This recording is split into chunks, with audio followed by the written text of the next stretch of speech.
La MRC de Kamouraska est un carrefour multiservice au service des citoyens. Elle protège et met en valeur nos ressources tout en appuyant financièrement la créativité et l'audace d'ici. 235 rue Rochette, Saint-Pascal, 418-492-1660. Cette émission est une présentation de la télévision communautaire du Kamouraska. Cette semaine à InfoCam, on vous présente un spécial à Ottawa organisé par l'équipe du député fédéral Bernard Généreux.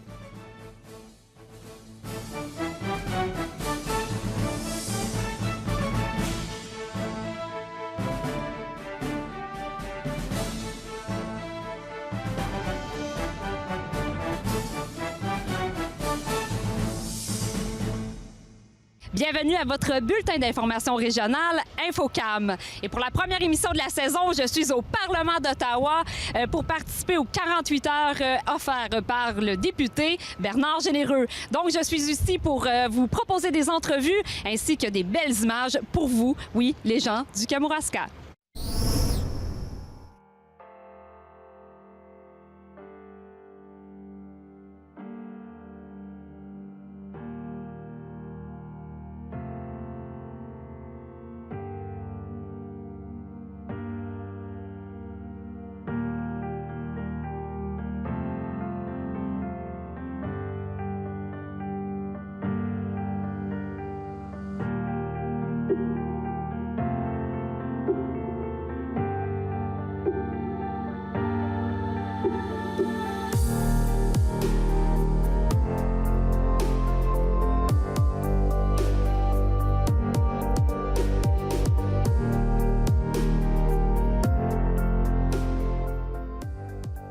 Bernard Généreux, vous avez organisé un 48 heures à Ottawa avec des élus, avec des personnes de votre région, de votre circonscription.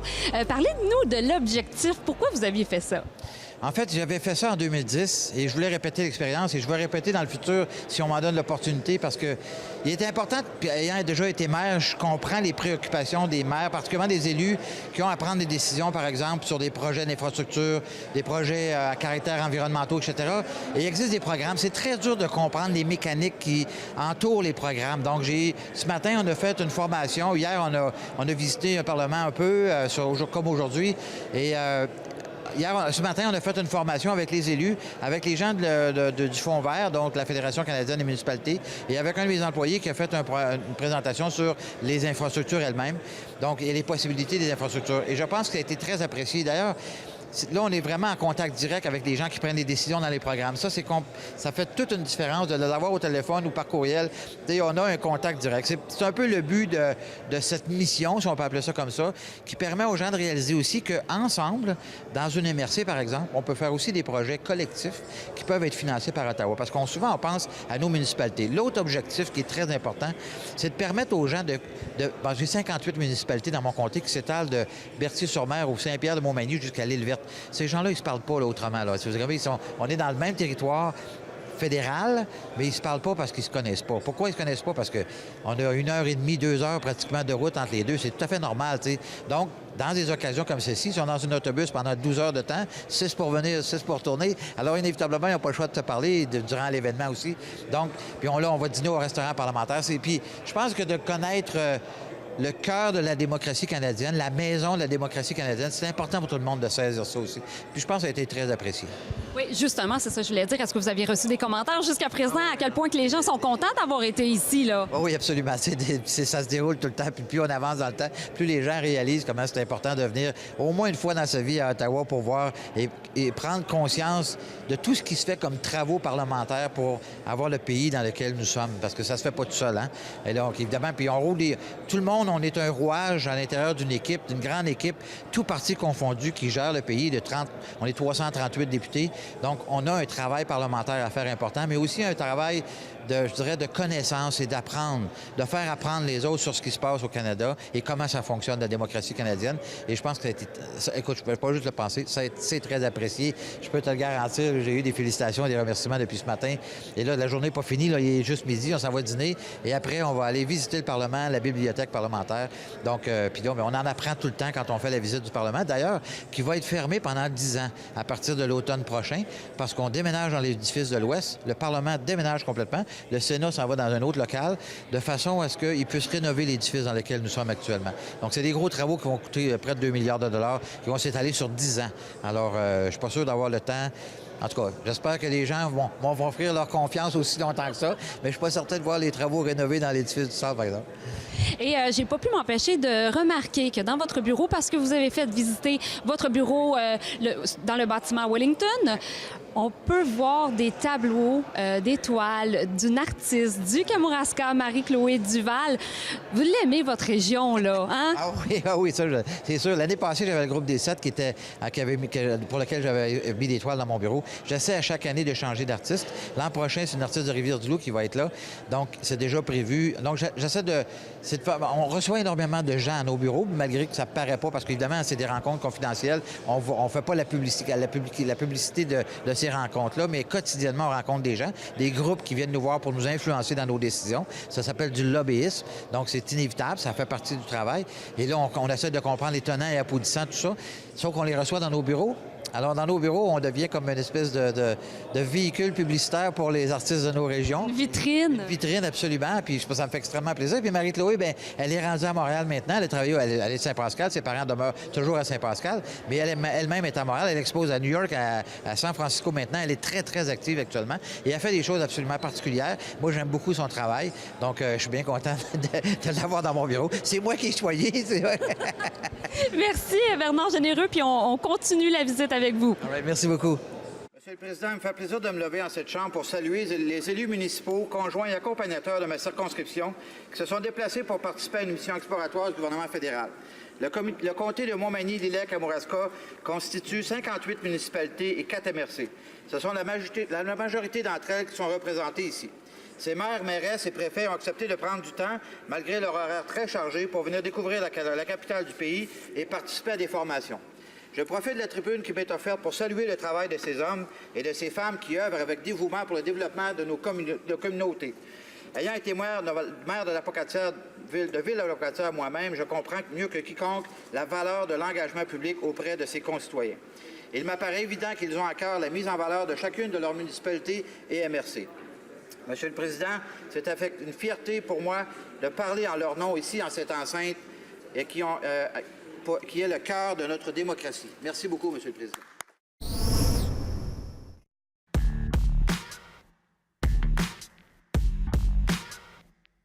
Les Ballons Intensifs, c'est un organisme à but non lucratif qui offre des camps d'entraînement de basketball gratuits pour les jeunes afin de mousser l'engagement communautaire, de parfaire leurs techniques de jeu et de se développer sur le plan personnel et social.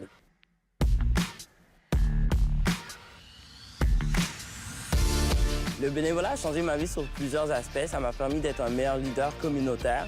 Ça m'a permis de rassembler les gens plus facilement. Ça me fait beaucoup de bien, puis je me sens plus tranquille, plus heureux, plus joyeux. C'est important d'avoir des bénévoles parce qu'il y a beaucoup de travail à faire. Puis si on ne travaille pas ensemble, main dans la main, pour régler certaines choses, on va manquer de souffle. Plus il y a de bénévoles, plus je pense que la société se porte mieux. Si on a donné quelque chose, c'est son temps, son énergie, sa passion. Fait que si on est là, on le fait à fond, on donne le meilleur de soi-même. C'est très important, ça fait une grande différence.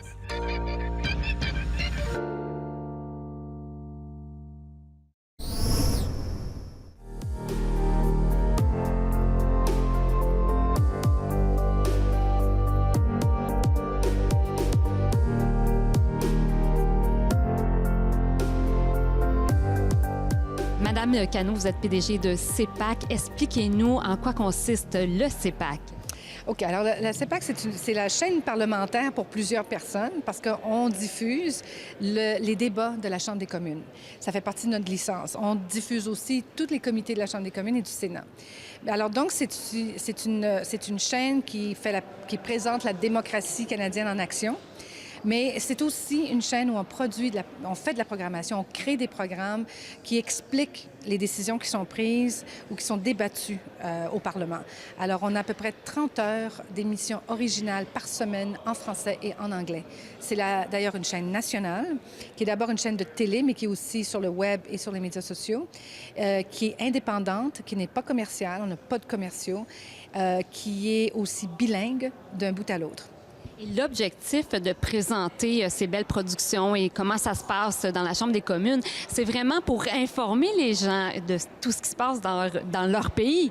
Oui, notre mission, c'est vraiment d'aider les Canadiens à comprendre le fonctionnement des institutions démocratiques, comment les décisions sont prises, comment les débats fonctionnent, le rôle des gens qu'ils ont élus et des sénateurs, des autres qui n'ont pas été élus, et de s'assurer que, dans le fond, ils ont une compréhension beaucoup plus profonde et qu'on leur donne tous les outils, tous les points de vue pour qu'ils puissent se former une opinion éclairée. Si vous le faites, c'est parce que j'imagine que les gens ne sont pas si au courant de tout ce qui se passe ici. Bien, écoutez, ça fait d'abord 25 ans que CEPAC existe. Donc, ça fait longtemps que la mission... ça appartenait avant, c'était le Parlement qui était en charge de la diffusion du Parlement. Quand les câbleaux-distributeurs comme Vidéotron et Cogeco se sont unis avec d'autres câbleaux-distributeurs pour sauver la chaîne, ils ont ajouté de la programmation originale. Mais c'est sûr qu'on réalise, et aujourd'hui plus que jamais, l'importance de bien comprendre les enjeux. Souvent, on mélange qu'est-ce qui est municipal, qu'est-ce qui est qu'est-ce qui est provincial et fédéral. Mais il y a beaucoup de décisions qui sont prises au gouvernement, au niveau fédéral, qui touchent tous les citoyens. Puis je pense qu'on n'a pas nécessairement une compréhension, on pense pas, parce que c'est loin, que ça nous touche directement, mais en fait, il y en a beaucoup. On a un rôle important pour que le citoyen soit informé, puis quand il va voter, puisse être sûr qu'il, dans le fond, il fait un choix avec toutes les informations. On s'aperçoit que, dans le fond, on a pris beaucoup de choses pour acquis. Et qu'il y a très peu, dans le fond, de gens qui ont le temps, parce qu'il y a tellement de choses, on est occupé, puis il y a tellement d'informations, qui ont le temps de regarder en profondeur ce qui est en train de se discuter dans leur propre Parlement, dans leur propre démocratie. Et j'imagine que vous n'êtes pas une petite équipe, hein? J'imagine que vous êtes une grande équipe pour faire tout ça. Une 30 heures de production originale par semaine, ça demande beaucoup de travail, mais aussi beaucoup de personnes. Oui. Bien, écoutez, on a en temps plein à peu près une 60aine de personnes, mais quand la saison, on est en saison, c'est-à-dire quand la Chambre siège de septembre à la fin de juin, on est 115. Effectivement, il y a beaucoup de travail, il y a beaucoup de... Parce que dans la production originale, on fait des documentaires, on tourne aussi 200 panels ou conférences à travers le pays, en français et en anglais, chaque année, pour justement nous donner de la programmation, parce que quand la Chambre ne siège pas, il faut que je mette quelque chose en ondes. Alors, il faut donc bâtir une grille horaire qui nous permette d'avoir des contenus complémentaires, intelligents, puis qui vont encore là donner du contexte sur tous les grands enjeux de la société. Vous vous êtes donné comme mission d'informer les gens, mais aussi d'informer les plus petits de la politique. Qu'est-ce que c'est la politique pour les jeunes enfants? Qu'est-ce que vous avez fait? Alors, ce qu'on pense, c'est que nous, on a un contenu, d'abord, c'est un contenu qui est complètement objectif, qui n'est pas partisan. Nous, tous les partis viennent prendre la parole, on n'a pas de... L'opinion de mes animateurs ne sont pas permises, mais par contre, on veut présenter tous les points de vue. Et on s'est aperçu que... Comme on dit souvent que les jeunes ne sont pas intéressés à la politique, tout ça. Moi, je pense que c'est faux. D'ailleurs, la plupart des études montrent que non, c'est pas qu'ils ne sont pas intéressés, c'est qu'ils trouvent souvent qu'on ne parle pas des enjeux qui les concernent. Alors, on s'est dit que le plus tôt les Canadiens, les citoyens apprennent à comprendre ou sont informés un peu plus, le mieux, peut-être ou le plus, ils vont peut-être s'engager. Puis au lieu d'être cyniques, vont développer un esprit critique, puis vont réaliser combien c'est important de savoir, de comprendre, de connaître, parce que en bout de piste, c'est ça qui va les amener à participer dans le processus politique, d'aller voter au minimum. Puis d'aller voter, c'est extrêmement important. Quand on voit ce qui s'est passé aux États-Unis, où les gens se disent « bon, je regrette de ne pas être allé voter », bien, c'est trop tard une fois que c'est fait. Alors, c'est pas vrai que le vote compte pas. Tous les votes comptent, mais pour ça, il faut aussi être informé, il faut savoir Souvent, les gens disent, je ne vais pas voter parce que c'est tout du pareil au même. Alors, nous, on essaie de leur dire, c'est pas du pareil au même. Ce sont des gens qui travaillent très fort. On regarde les députés, c'est des journées de fous. Hein? Ils sont dévoués. Et puis, eux, ils ont des enjeux locaux qu'ils essaient d'amener à Ottawa. Il y a les enjeux nationaux qu'ils essaient d'expliquer dans les comtés. Alors, on essaie de montrer aux gens, c'est quoi le rôle de ces gens-là et que si ils ont quelque chose, ils ne sont pas d'accord ou ils sont d'accord, ils peuvent les rejoindre, ils peuvent connecter avec leurs élus plus qu'une fois par 4 ans. Alors, c'est d'essayer, dans le fond, de commencer le plus tôt possible à faire réaliser. Alors, on a créé un projet de démocratie, de littératie démocratique qui est une espèce écoute, c'est un site web qui s'appelle c'est www.route.ca, route338.ca, 338 pour les 338 comtés. Et c'est une espèce de voyage virtuel, comté par comté, à travers le pays. Et ça vient avec une carte géante qui est aussi grande qu'un gym. Alors, ça mesure 36 pieds par 24 pieds. Et c'est de tous les comtés. Alors, les enfants peuvent se mettre debout puis apprendre le comté. Et ça vient avec des outils pédagogiques qui expliquent de façon ludique le fun. C'est des jeux. C'est quoi la démocratie? C'est quoi le rôle d'un député? C'est quoi les symboles au Canada? Qui sont les gens qui ont bâti notre démocratie? Et on a parti ça il y a 6 mois, puis c'est un succès monstre dans les écoles parce que c'est une façon d'apprendre quelque chose qui peut être aride, parce que les 3 branches du gouvernement, là, c'est pas tout le monde qui a le goût d'apprendre ça, mais en même temps, ils l'apprennent puis ils s'en souviennent. Alors, on commence très tôt, à la première année, donc au primaire, et ça se rend jusqu'au secondaire. Mais en fait, la carte, elle est bonne pour tout le monde parce qu'on apprend tous quelque chose. Et en terminant, Mme Cano, vous avez eu une conférence de presse hier soir pour annoncer une bonne nouvelle aux Québécois, on peut peut-être le dire. Hein?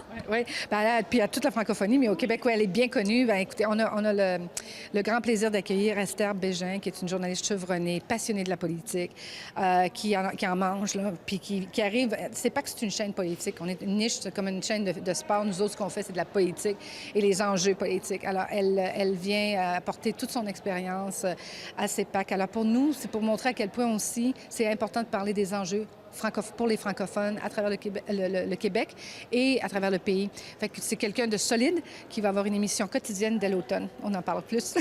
Bien. Bien, merci beaucoup. Et avec vos commentaires, on ne peut pas voter à partir de maintenant. Merci. Oh, vous me faites plaisir. Merci beaucoup. Les Petits Gourmands de ma cour, c'est 350 bénévoles qui mettent en place 3 restaurants extérieurs. Ce sont 150 jeunes qui sont les serveurs, qui sont les maîtres d'hôtel, aides cuisiniers, qui travaillent pour redonner aux jeunes qui sont dans le besoin. La valeur la plus importante, c'est de montrer à nos jeunes de s'impliquer dans leur communauté, de s'impliquer en donnant du bénévolat. Je pense que c'est la richesse d'une communauté.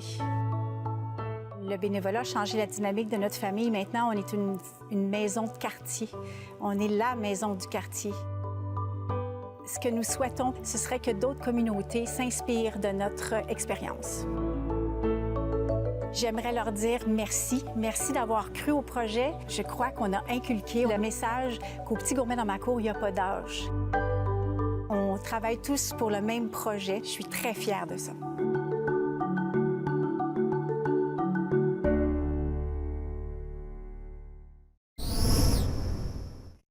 Nous sommes présentement au foyer dans le Parlement, donc c'est l'endroit où les journalistes attendent les députés ou les ministres ou le premier ministre, pourquoi pas, pour leur poser des questions. Et de mon côté, moi, j'attends le député conservateur de notre circonscription pour lui poser quelques questions. J'espère qu'il va venir me voir.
Le député Bernard Généreux était en chambre aujourd'hui. Nous avons eu la chance d'assister à votre question.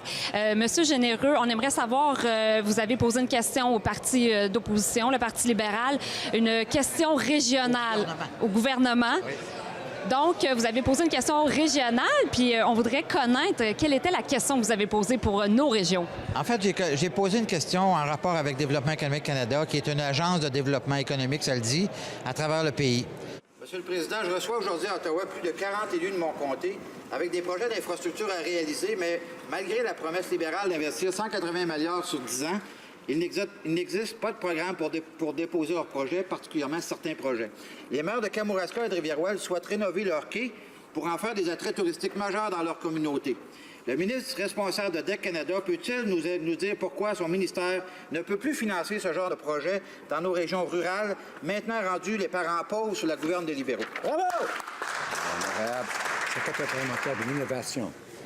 Avant, durant notre règne, nous, conservateurs, il y avait 5 régions particulières au Canada où il y avait un ministre d'État qui s'occupait particulièrement de Développement économique Canada. Donc, il était ministre qui s'occupait uniquement de ça. Maintenant, les libéraux ont coupé ces ministres d'État-là. Il y a juste un ministre qui représente l'ensemble du Canada pour tout le développement économique.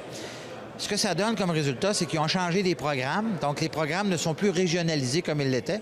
Donc, des projets comme, par exemple, le quai de Kamouraska et le quai de Rivière-Ouelle qui ont besoin de rénovation, ne sont plus admissibles dans les programmes du gouvernement, dans DEC Canada. Donc, ce qui fait en sorte que moi, je trouve ça totalement injuste parce que DEC Canada a déjà financé à 2 reprises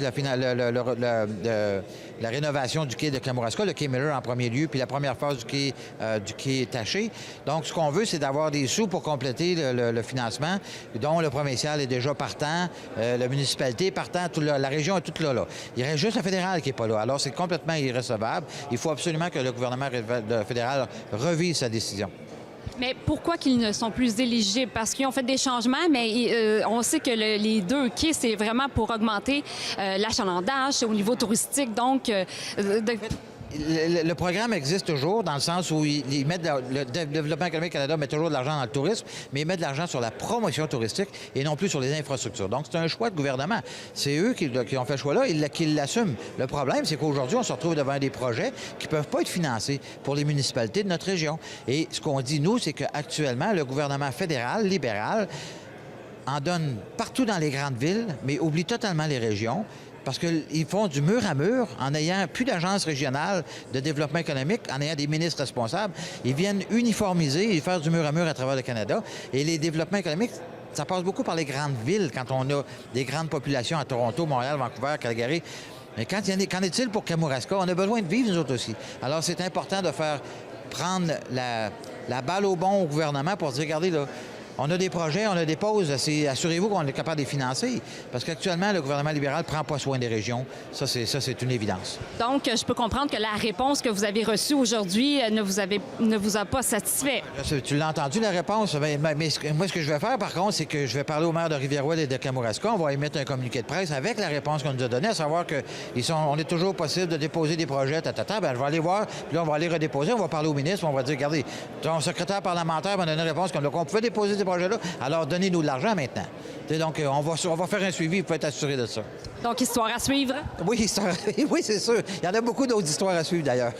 Monsieur le Président, l'Agence de développement économique Canada travaille à travers le Québec pour recevoir des projets d'une certaine taille. Je travaille avec le ministère de l'Innovation, des Sciences et du Développement économique pour des projets qui sont plus larges. Donc, il y a toujours des façons d'acheminer des projets de valeur à travers ces 2 organismes.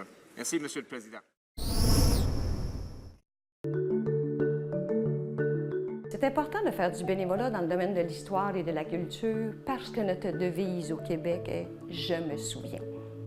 Je suis une fille passionnée qui aime avoir les mains dans les archives, qui aime être au cœur de l'histoire. Les moments qui me procurent le plus de joie lorsque je fais du bénévolat, c'est lorsque les gens arrivent avec leur fonds d'archives. C'est toute leur vie qu'ils viennent partager avec nous. C'est vraiment précieux, ces moments-là. Les gens sont vraiment émus de nous remettre leurs archives. On demeure impliqués dans notre communauté. C'est un don de soi qui nous apporte beaucoup de satisfaction personnelle. J'aimerais dire que les médecins devraient prescrire du bénévolat. C'est le meilleur antidépresseur que je connaisse. Le bénévolat, C'est le plus bel héritage qu'on peut laisser à notre communauté, à nos enfants, pour en faire des citoyens engagés un jour.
Cette émission est une présentation de la télévision communautaire du Kamouraska. La MRC de Kamouraska est un carrefour multiservice au service des citoyens. Elle protège et met en valeur nos ressources tout en appuyant financièrement la créativité et l'audace d'ici. 235 rue Rochette, Saint-Pascal, 418-492-1660.